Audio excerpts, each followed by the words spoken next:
Hi, and welcome to MMA Unbound. To my left, as always, is John, the Jiu-Jitsu love machine Dondo. Oh, I love it. Yes. And tonight, unfortunately, Adam Woods is not with us. He's indisposed. And I'm R.C. Samo, founder of Fanboy Nation and Fangirl Nation. And tonight we'll be recapping Lion Fight 51 and the events at One Championships. One Championships open workout in downtown Los Angeles.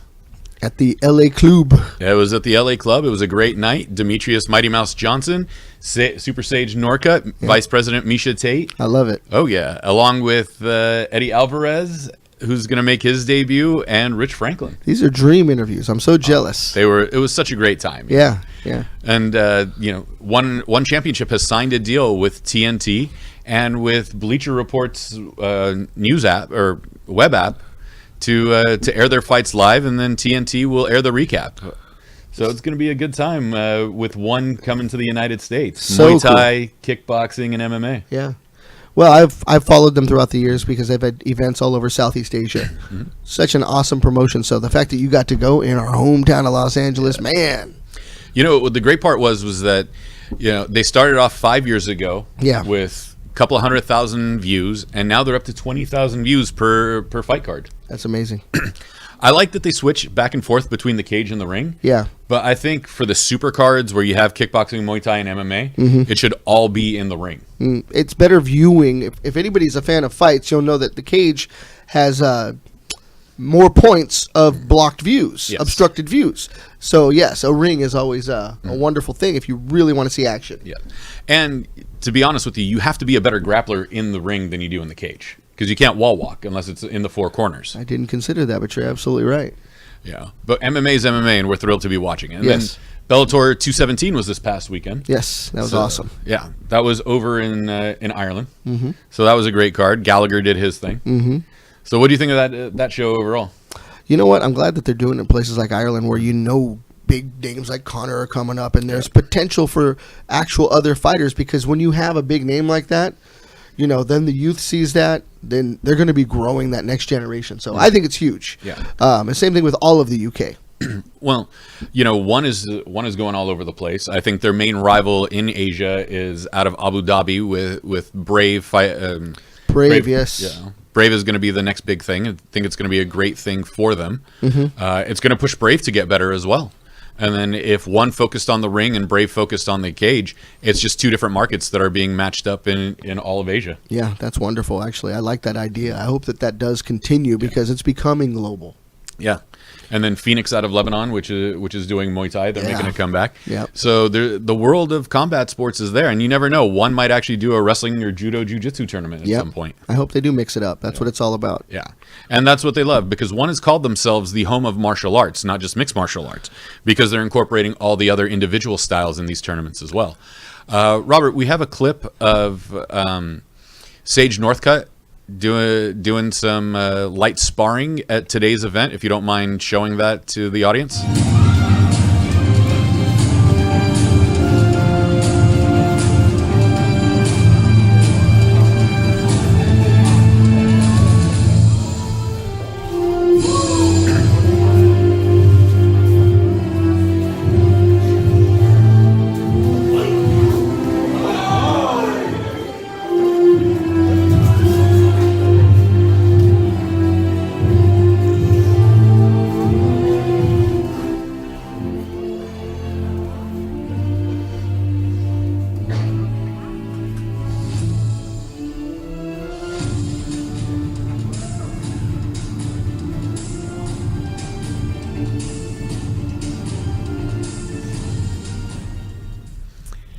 And yes, that was this afternoon in downtown Los Angeles as Sage Northcutt is working with Uriah Faber on his wrestling. That was amazing. Well, who better to work with your wrestling with than Team Alpha Male? I mean, those guys are all grinders. You see the pressure he puts on him just right there. Oh, yeah. And Uriah is putting the pressure on him a little bit, too. I mean, Sage was doing some of his flip kicks earlier in the afternoon, but, he's really working on his grappling skills, and I think that's going to make him a more well-rounded fighter, especially in the Asian market. But as tall and as lanky as Sage is, I really think he should still focus on his karate. Yeah. Well, they do spar very differently. The stance is very different. They're in and out, So I do like that idea too. Although it is interesting, I was watching a video by Ryan Young from Combat Jiu-Jitsu, and he was saying the equalizer, for those of us that are older, know what the equalizer on the sound system is, and that if you only train a certain point and you get a high level of that and you still suck at, say, passing guard or fighting off your back, you never have a balance in style. So maybe he should focus on his grappling skills and get that up to par and pull back a little bit on the karate, but save the karate for the fights. Yeah, that's the name of the game, is having more tricks in your bag, right? So diversify. Yes. So Ryan Young at Combat Jiu-Jitsu, thank you for that video that we spotted earlier. And that's awesome. We're giving you guys credit for everything that you do over there at Combat. Very cool. And today was another great day. I mean, Miesha Tate is now vice president at One Championship. The world's changing, man. The stars of yesterday are now moving on to these big promotions, and I think it's going to do wonderful things. Rich Franklin, Miesha Tate, running One FC, bringing it, from one side of the earth to the other. Right. So it's already huge. Well, Miesha was saying that some MMA promotions have gone into the trash talking field to get you a title fight. Yeah. Whereas One and even PFL are showing you that you need to be a combatant and your skills need to speak for you in the ring and in the cage. And I like that aspect of it. I think that's why I'm a huge Bellator fan. I think that's why I love Brave and One Championship as well. I also love the fact that, again, One does the multiple cards in and out of the cage and in the ring. Yep. I like the idea that they do show a lot of respect for the traditional martial arts. I do realize that MMA has exposed some of the dominant things that are necessary to a fight. Yes. But there are some things that are forgotten as well that are still important, and there's a reason for tradition. Right. And it should be respected, and I think they're giving it that respect. Well, Rich had told me today that he was a little surprised when they did a Muay Thai fight and they were using the 4-ounce MMA gloves. Yeah. And then he saw the way the combat went and how the style changed within the fight, that it was intriguing to him to see what a Muay Thai fight would look like with 4-ounce gloves. Sure. Kind of the old school bare knuckle style, if you will. Yeah, the impact is quite greater when you're having a 4-ounce glove versus a 16-ounce boxing glove. Yeah. But they're kind of using the pride gloves, so your fingers don't get caught in somebody's eye as easily Smart. as some of the other promotions use. Yeah, I think those were originally designed by Bruce Lee, that style, that pride style. So that's kind of amazing that, going back to even Bruce Lee days, he was already thinking it through. And the great thing is you can't eye gouge, but you could still grapple and grab on with your fingers. So necessary, right? I think it would benefit the United States promotions to do that. LFA, Bellator, and UFC. What about the clinch? How important is it to clinch? How to plumb? Yeah. With Muay Thai. So how much better are you going to be able to grip and pull down on that neck and take control? Yeah. So it's a necessary equipment change. Yes. And then today we got to see Demetrius Johnson do a little bit of striking as well. And we talked to Demetrius Johnson at 1FC. So let's watch Demetrius in his training, and then we'll show you the video of our interview with Demetrius, as we also talk about gaming with the former UFC champion and the quite possibly soon to be 1FC or One Championship. Sorry, I'm still used to calling him 1FC. Yeah. The One Championship featherweight competitor. Absolutely.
That was amazing. He's so smooth, man. I just love how fluid he moves.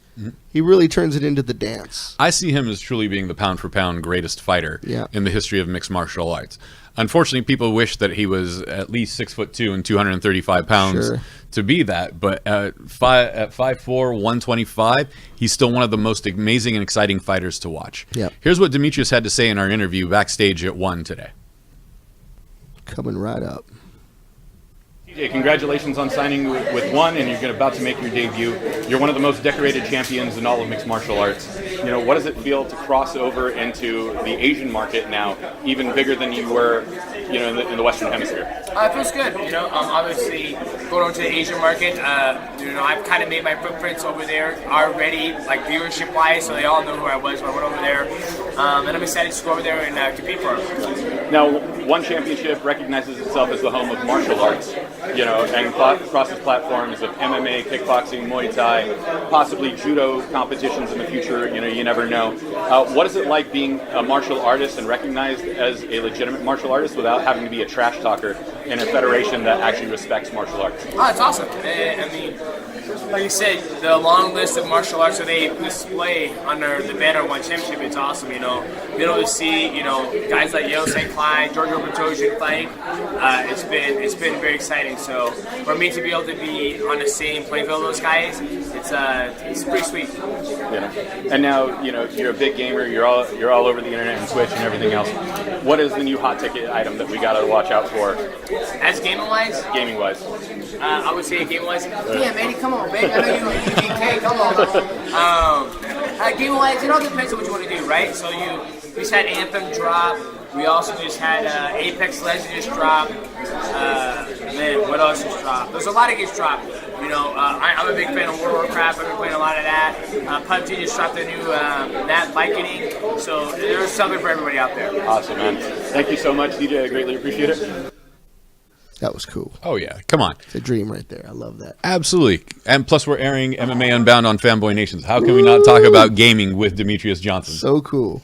Yeah. It's a nice crossover. It's a great crossover, man. MMA and combat sports, along with comics and video games. That's what all the fighters are loving. So right. How can we not cover that?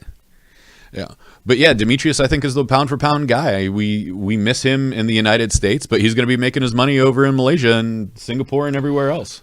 There's 1 billion people over there. Oh, yeah. Not to be ignored. I mean, that's a bigger market than the U.S. by far. I know that we're big consumers of MMA, but the potential is huge. So, well, technically, it's 3 billion people if you count up just India and China together. That's right. You know, don't forget about the rest of the continent, all the way from Turkey to Indonesia. Yeah, it's huge. You're absolutely right. So One has been great to us, and we're excited to see what they come up with. That TNT deal they have 12 shows coming up on TNT. Can't wait. Yeah. How could we? Right. You know, I mean, it's once a month basically at this point. But I would love to see. I told Rich Franklin this today. I told Miesha Tate as well that my dream for ONE FC is to have a show at the Forum Memorial Weekend 2020. Woo! We'll be there. That happens, we'll be there. If that happens, we'll definitely be there. Right. It's one championship. How can we not? Yeah, I love Especially a mixed card, do a super card. Yep. But that would challenge Bellator in the United States because remember, Bellator was doing those dynamite cards with the ring and the cage together. Yep. That's absolutely right. So that is a whole different market for them to take over. Absolutely. What do you think about ONE coming to the United States? I mean, their biggest rival in all of Asia is Brave out of Abu Dhabi, and now making a presence felt with these American fighters that the UFC let go, which God only knows why, and are going to sit there and going to lead the competition at some point. Well, I'm excited to see it, so I hope that other people are as well. They're taking legends and people that I'd love to see fight for their entire career, and then if you don't hear about them, it's hard to latch on to new people. Yeah. You know, I do try to watch as many fights as I can, but I get so excited to see the names that they have, like Eddie Alvarez, you know, and Demetrius Johnson. These are the guys I want to see fight because they're still very, very in the game. They're not past their prime by any means. No, not at all. And let's talk about Eddie, for example. Eddie sat there and has been a champion in every single major promotion. The guy is collecting belts. Yeah. So why not collect the ONE championship lightweight title as well? ONE is bringing it, so I'm certain to see some of that happening with Eddie. Yeah. And the rumor had it that he signed a 5-fight, $10 million contract. That seems like they're paying better than any other promotion I've heard of. You know what? I'd take the money and run if I was talented enough to be in there. And in shape enough. Yeah. And they probably get sponsorships as well. Oh, absolutely. You know, but let's move on to Lion Fight 57 this past week, where at the LA Coliseum, unfortunately, Dondo, you weren't there, but Adam and I were there. Yes. You know, we had a great time. We got to watch, excuse me. We got to watch Victor Severa versus Reese Thompson in the opening bout, which went to a unanimous decision in favor of Victor Severa. you want to talk about some heavy-duty striking in the opening bout on CBS Sports Network. This fight any fight on this card technically could have been fight of the night. Wow. Did you get a chance to watch this one? Not yet. No, I do got to check it out. But I'll tell you something. I have been to those fights at the LA Coliseum. Yes. And there's something about being in that backdrop. Oh. Right? It's the Olympic flame lit behind you. Ali fought there. Right? Foreman fought there. All the greats. Yep. Yeah. So these young men and ladies are blessed with that whole history to be able to fight right there in the middle of LA. It's so cool at the Coliseum. And Lion Fight's bringing it back to the West Coast. So cool, yeah. Their next fight is March 16th, I believe, in Dublin, Ireland, and then back to Vegas, their hometown, on March 30th for Lion Fight 53. That would be an amazing show. I will be at WonderCon. Hopefully, Dondo will be able to go to Vegas. Samo goes, I'm going. The thing is, we got to be sober enough to make it to the fight. Well, I'm going to do the sober thing for 100 days. So maybe after that 100 days, not so much. But well, we're 10 days in.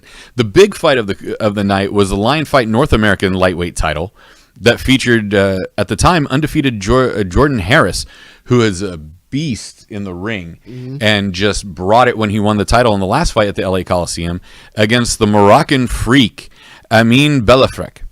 And love the name. Oh yeah. You want to stand up against a Moroccan freak? Oh my God! Amin was taunting Jordan. You have to remember, Jordan was only 5-0 going into this fight as the North American title holder, but Amin was 10-3. Wow! I mean, even though the records aren't that different, just the style of fighting in Holland and in North Africa and everything else is not the same training that you'll get in the United States. I can't imagine. A bit more advanced. Yep, absolutely. Especially the Dutch Muay Thai that they get. That's high level, and then Morocco. Geez, they have their own style, completely different than what we see. So, and I think more influenced even by the French, like the Savate style. The Savate style is definitely there because they were a French colony.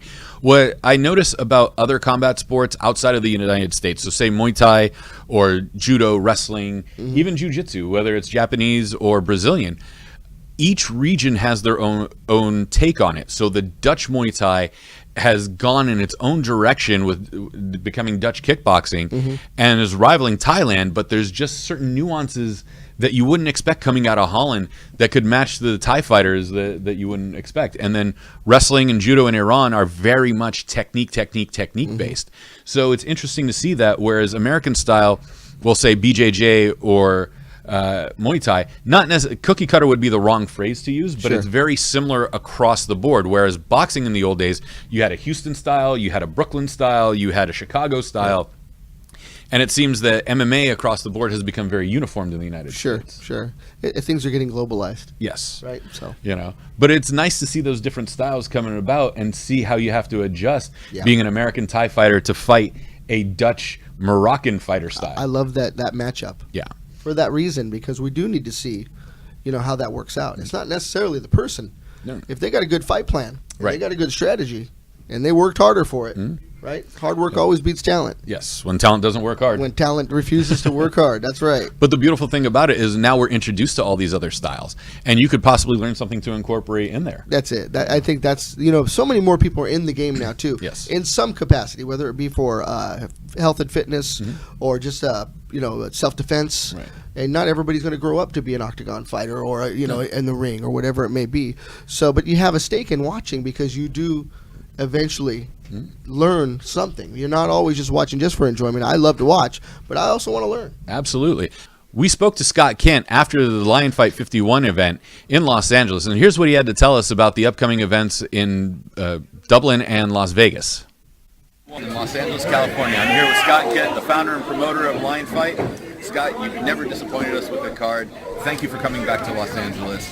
How was tonight for you as a promoter and watching Amin, the Moroccan freak? He's the freak, man. He's amazing. He's relentless. What a great fight. Jordan put on a great show. Always the potential for a rematch there. To be in this iconic arena. I was here in 1984. I saw Bruce Springsteen. To think that we're doing this show here, it's amazing. Especially right under the Olympic flame. It's pretty impressive. And the crowd was amazing. It sold out tonight. It was a great fight crowd. So we're absolutely thrilled. Lion Fight has had its resurgence. You guys took some time off to Europe. You've returned to the United States. You're taking over the Southwest and going region by region. Next show is in Dublin, Ireland on March 16th, followed by Line Fight 53 in Las Vegas. So you're going home. You don't have to stay at a hotel or anything for a change. It'll be nice. I'm looking forward to that. You know, Dublin for St. Patrick's Day is going to be off the charts. It's a world title fight. You know, we've got so many big things coming up. We just signed a deal in Albuquerque, the Route 66 hotel, casino. We're going to be bringing Romani in from Thailand. Best pound-for-pound female fighter on the planet. So we're excited about that. And we're in Milan, Italy. We're in Argentina. We got a lot of stuff happening, guys. And here on CBS Sports Network, that's what makes it even more beautiful. What a great partner. These guys have been so supportive. It's got us to a much bigger audience. And that's really what we need. And now tonight you had Bas Rutten here, who's covered your fight before on Inside MMA, and now gets to sit as a fan and enjoy the shows, or as much as Bas can sit still. I tell you what, and everybody loves him. Everybody wants pictures with that guy. You know, we had such a great tournament. Guys like Bas to come out and care about the sport. They've always supported us, and just thrilled to have him. Now, how do we make Muay Thai more recognizable in the United States? MMA has helped, some kickboxing has helped as well, films, but what is going to make Muay Thai stand out? Possibly Amin himself winning that title. That was a beautiful fight tonight, him and Jordan Harris. Well, we've always tried to showcase the best American talent, the young guys, and then bring in the best international talent. You know, you saw the top UK fighter fight Chip Pollard tonight. So, you know, it's a process. It's getting outside of the traditional Muay Thai media. It's through social media. It's getting your brand out there internationally, and that's really what we're focusing on now. Perfect. And the fight's going to air on CBS on March 16th as well? Yep, it's going to be live to tape. I'm not real sure when it's going to be aired. The Amazing show in Vegas will be live at 7 o'clock West Coast time. That's on March 30th in the downtown Las Vegas Event Center, another outdoor venue. Right in front of the Four Queens and the D and every place else on Fremont Street. It's down off of Fremont. It's an amazing venue. It's like this, so it can't be. That's where Johanna Bar beat Chris Cyborg. Downtown Las Vegas. Taking it home. Scott, thank you so much. It's always a pleasure seeing you. Thanks for all your support, man. Oh, absolutely. Come on, we got to wear the old Lion Fight. That was me sporting the Lion Fight t-shirt while we interviewed Scott Kent, and Adam Woods, our very own, who unfortunately isn't here tonight, was able to record that for us. And then, of course, the main event that night was, was Chip the Surgeon Moraza Pollard. That's a mouthful. That is more than I can deal with. Who retained his title against Juan Cervantes in a 5-round fight. Chip is now 10-0. He's an amazing cruiserweight. The Lion Fight Cruiserweight World Champion. It was just a night of fights that were amazing. And the icing on the cake was that we spoke with MMA and kickboxing legend Bas Rutten. Speaking of Dutch Muay Thai. Oh, the king of Dutch Muay Thai. Pancrase and everything else. And karate. And then he learned jiu-jitsu because he was getting taken down. It was like, hey, I got to learn this style and finish it off. So let's finish off with Bas before we throw it to Dondo and find out what he did this weekend. That's right. Pancrase, kickboxer, everything else. Every time I talk to you about, you had me take the market in Inside MMA. The stories were always so amazing. We're here at Line Fight 51 in Los Angeles. What does it feel like to be standing outside again in front of a Muay Thai ring? I love it. You know, it brings me back all the way to Holland. You know, when I was young, watching Rob Gayman, Millwood, Berkeley, Upton, Monad, Peter Earn, Rob Gayman, I'm Robert Deckers. You know, I thought his name God is Robert Deckers when he was just a little kid. A friend of mine said, he said, you gotta check this kid out. And he's a little skinny kid with a little mullet. And he thought this guy was like a level zero again. So I thought he might want to have him. Because in Holland they didn't look at those kind of things. I'm much older. I said, man, he's gonna get killed. He said, just wait. And then the guy gave him a low kick. And he literally kicked his opponent horizontal. They fell to the ground. That was my introduction to Rob Deckers being a fan since. Fighting out of the red corner. Covered Lion Fight as part of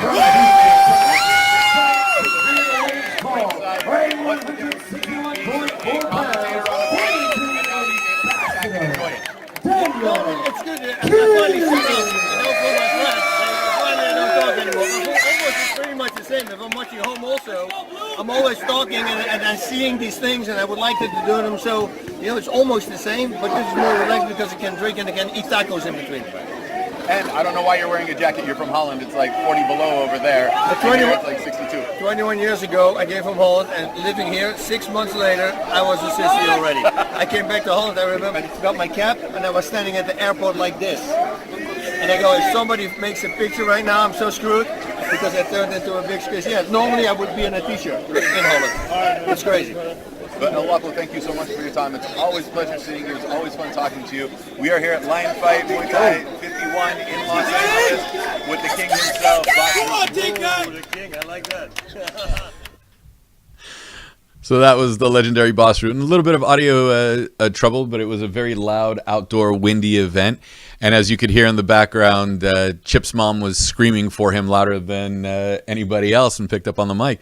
But Dondo, you were at an event this past weekend covering for us and for Gym Crashers. What was going on? You know what? We went to the Florentine Gardens in El Monte. We covered Combat Jiu-Jitsu, brought to you by Eddie Bravo. Ooh, unfortunately, I couldn't have made it this weekend, but you were there. You were there. Well, Matt's side the whole time. Matt's side. You know? It's a great event. It incorporates striking, not fists. It's open hand, open palm, striking back into jiu-jitsu. So it does change the game in how you can go for submissions and open things up for submissions. So a bit more pancrase style. It is more like pancrase, and it really started out strong with the palm strikes early on in the slaps, and then people, I think, had a tendency to go back to just jiu-jitsu towards the end. I didn't see a lot of the use of the palm to open up things. So they started out real strong, and maybe it's because it's still kind of new. Okay. I don't know, but there were some great matchups. Noteworthy were Richard Alarcon, Bia, Mesquita, and Kayla Patterson. We got to meet with quite a few people. Of course, a highlight, Gordon Ryan. Ooh. So Robert's got some interviews that he's going to bring up. I believe Gordon Ryan's going to be the first one that he brings up. And, of course, Gordon was set to compete against Fabrizio Verdum. That didn't happen. It was an injury with his knee. So we're looking forward to that in the future. We do discuss that in the interview. So long as he's healthy now. So long as things go back to normal and he gets healthy. And he is talking about maybe some MMA, too, in this interview. But Fabricio and him both faced off as if they were going to actually throw it down that night. It didn't happen, but they were there supporting the event, and here's the interview. Combat Jiu-Jitsu, I'm here with Gordon Ryan. Man, a much anticipated event. Really, really cool to see you up there with Fabrizio. Felipe is his brother tonight, talking about this event that didn't go down, but will go down in the future. Yeah, I mean, it's going to be great. They announced that it's not going to be a tournament anymore. It's just going to be just me versus him as a super fight. So I think it's a really good idea on their part. That's the matchup people really want to see. It'll be a good opportunity for us to just focus on each other rather than having to worry about game planning for anybody else in the bracket. So I think it's great that we can just have a super fight somewhere in the future whenever my knee's better. I'm really excited about it. Yeah, I think everybody here was really excited. Obviously, when you guys got up there, man, the anticipation was amazing. You mentioned your knee. What do you think? How many weeks you out? Months out? I'm not sure. So I have surgery on Tuesday, and it's supposed to be 100% 3 months out of the surgery. So we're going to see whether it's more or less. And then I obviously need to have a good camp. I can't just come out of surgery, train hard, and then go right into a match. So whenever I can have a good solid camp, to go out and compete against high-level guys, that's when I'm going to be back. So I'm banking on about 4 or 5 months before I'm ready to compete again, but we'll see. Yeah. Talk to a lot of people, and they're real interested in where they can find stuff to learn from you. What do you got out there for people? Where can you lead them to? So as far as just matches in general, there's a lot of matches of mine. If you just want to watch pure tape of me rolling, it's UFC Fight Pass, Flow Grappling, YouTube. There's some matches. And then as far as instructionals, I had just released a guard passing instructional on BJJ Fanatics. So if you go to bjjfanatics.com, or if you check the links in my bios on Instagram, there's a new guard passing DVD. It's 10 hours of guard passing. So with some rolling and some commentary over it. So if you want to actually watch an instructional, that's where to find one. That's huge, man. We're all looking forward to a possible transition into MMA. I know there's word about it. Hope you get better with that knee. Thank you so much for this interview. Hope to see you again in the future. Yeah, absolutely. My pleasure. Thank you, guys. All right. Thank you, Gordon. So that was a bit of intensity on 5 months of recovery. Right. And Gordon Ryan, man, I was a little starstruck, so got a little tongue-tied in the middle of that, but we got through it, and just an awesome guy. Spent a little time with us talking about, what is to come in the future. He's going to get through that injury and, potential for MMA. For sure going to be back at Combat Jiu-Jitsu for that match with Fabricio when they can get that timed up right between both of them. But just had so much fun meeting these guys. I mean, much like the one championship event that you went to today. Oh, absolutely. So it's such an honor to be a part of that. Adam Woods was able to actually get an interview with Bia Mesquita, and she was the winner for the matchup with Kayla Patterson. It was Nice. Quick, pretty overwhelming. I love Kayla. I wanted to see more from her. I don't know exactly what the interplay was, if she wasn't prepared or just... overwhelmed maybe with the strikes. I don't know exactly, but let's see what Adam uncovers with this interview. What's good, party people? This is Adam Woods here at Combat Jiu-Jitsu with Bia Mesquita, who competed at this lavish tournament. How are you? I'm great, happy to win and just to be part of this great event. I'm really happy to be here tonight and do a good performance. No, and that win definitely speaks to how well you've trained, because in Kayla, she was a really, really tough opponent, and the fact that you were able to come away with the win, that's tremendous, right? Yeah, that's great. I was happy that she accepted the fight, and she's a good opponent, but I'm the best black belt of the years, the last 2 years, 2017, 2018, and I just won Worlds ADCC, so I'm one of the best grapplers in the world right now.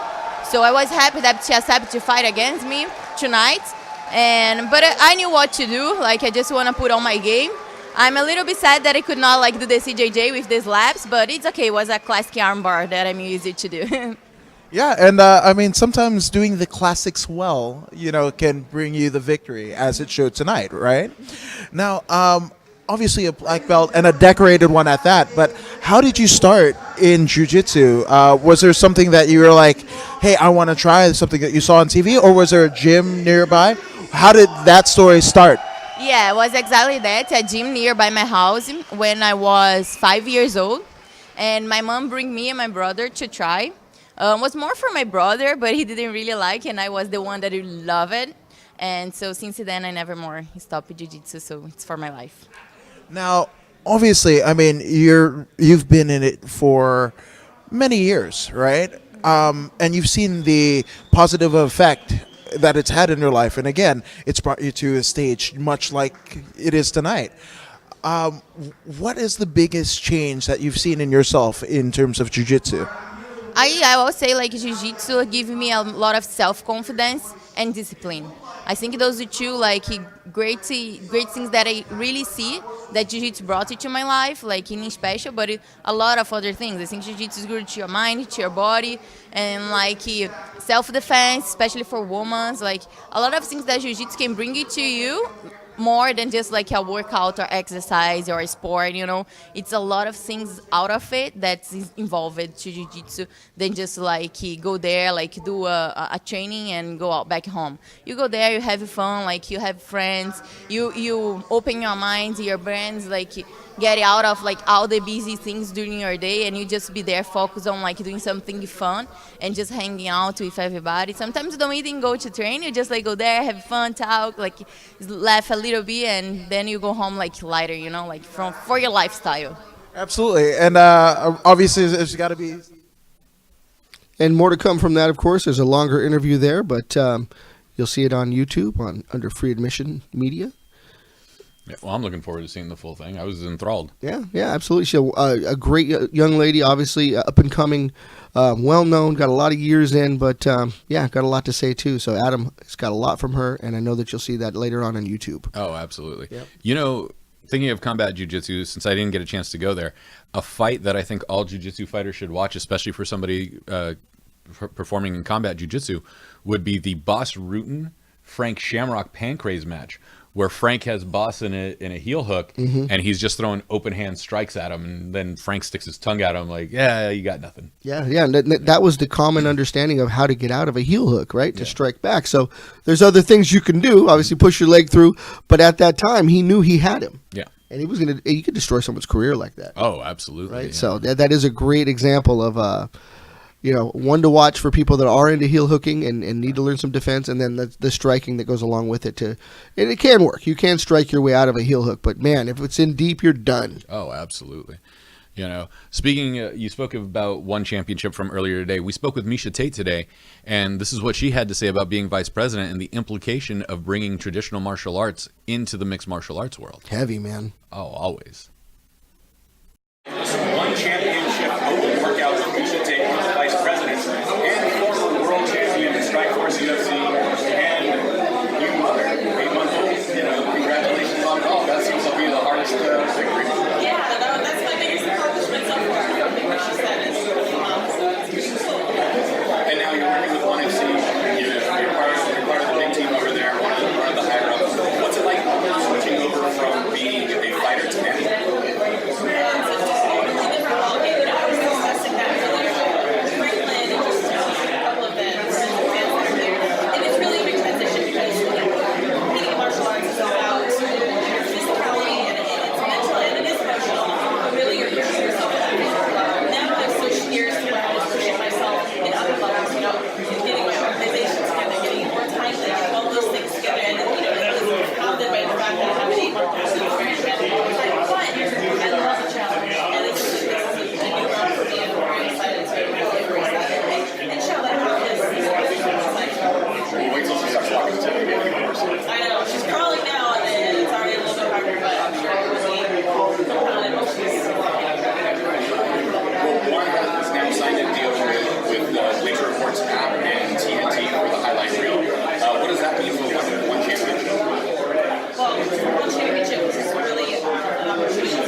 Sorry, I'm still used to calling it ONE FC, is for Memorial Weekend 2020 to be at the forum.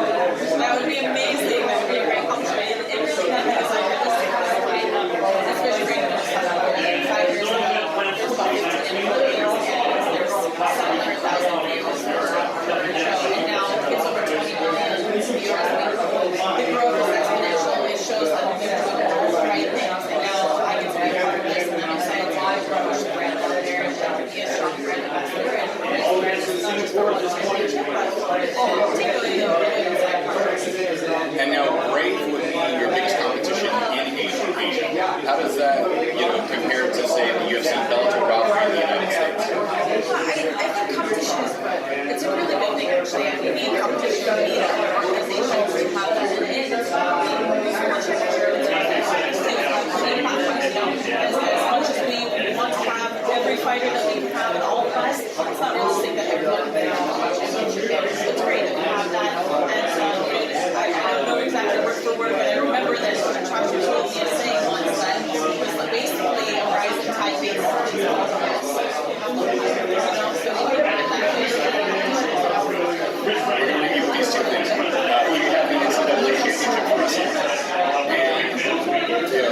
What is the big takeaway for the American market to start getting more attention? I don't know who I have that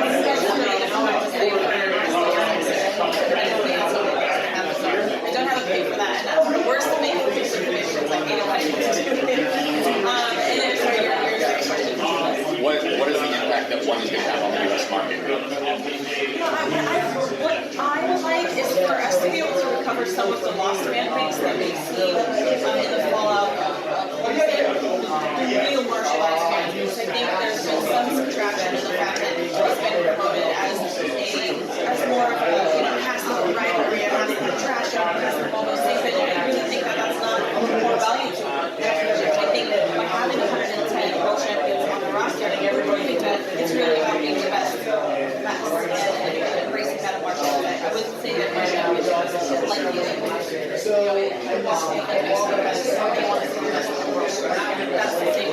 Perfect. Miesha Tate, thank you so much. Pleasure meeting you, and we can't wait to see you back in the United States with one.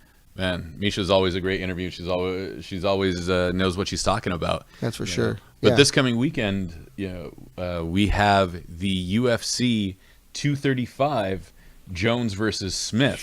We were talking about this before we went on the air. Yep. Tell me your take on the main event in that fight. Boy, I'm kind of leaning towards, obviously, Jones coming back strong. He's got a lot to prove.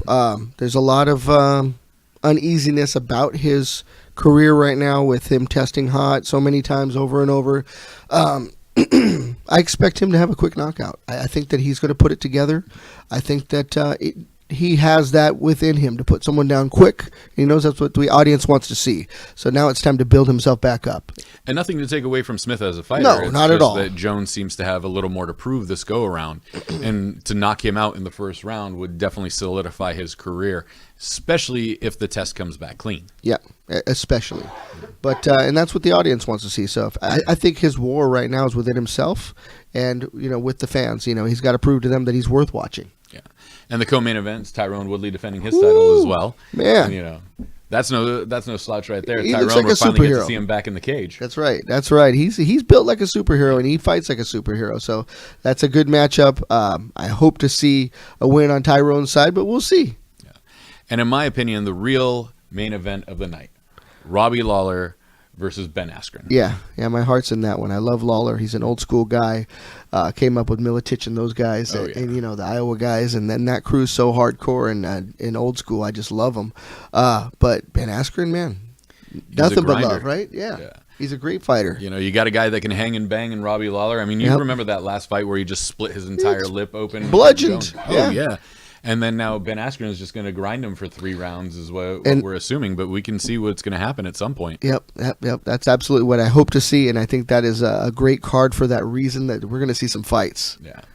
And then Torres, she's on that fight card as well. Tisha Torres coming up. She's pint-sized but powerful. Oh, We yeah. love that about her. Love watching her fight. Yep. She was actually on MMA Junkie as I was listening to that on Sirius Satellite coming in today, Mm-hmm. talking about how she used to get made fun of in junior high for being too muscular and didn't want to do push-ups anymore because apparently people told her that she didn't look as feminine as she did. Wow. As she does. And I probably look feminine in junior high.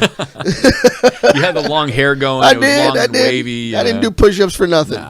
No. He had the Aquanet hairspray. Yeah, It was 10 yeah. feet tall, It was the high with the 80s. headband. Yep. But and now Torres is sitting there, and that's considered the ideal physique for an athletic female. Absolutely. And we're thrilled that she's being recognized for her athleticism and not just her beauty. Yeah, absolutely. Well said.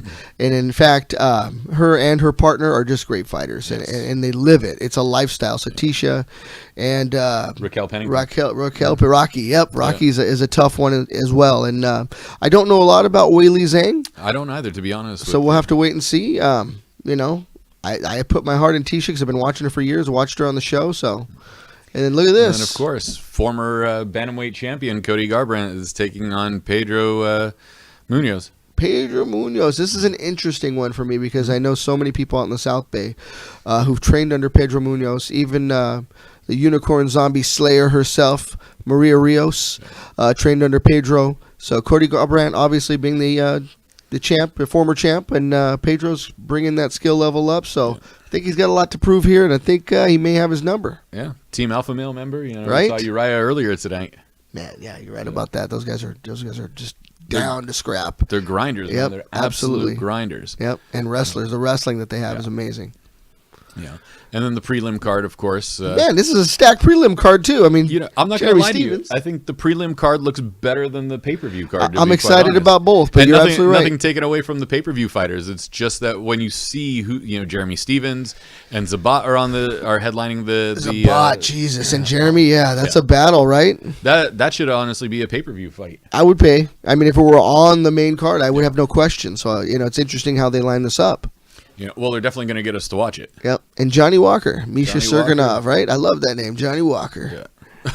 Yeah. Remember, you got to stay sober for I the next am. 100 I days, absolutely so no Johnny will. Walker, Jack Daniels, or Jim Beam for you. This wagon is going to be put together for, at least 3 months. So I'm going to pull it off. And then we got Cody Stammen, Alejandro Perez. That one's looking good as well. Up and comers, but look at this. Diego Sanchez, Mickey Gall. Legends, man. You know, right? Well, Mickey was in LFA early on, and then he made his name off. I don't want to say taking it easy on CM Punk. Yeah, but he got him. He didn't bulldoze over him the way people estimated that he would. Yeah, you're right about that.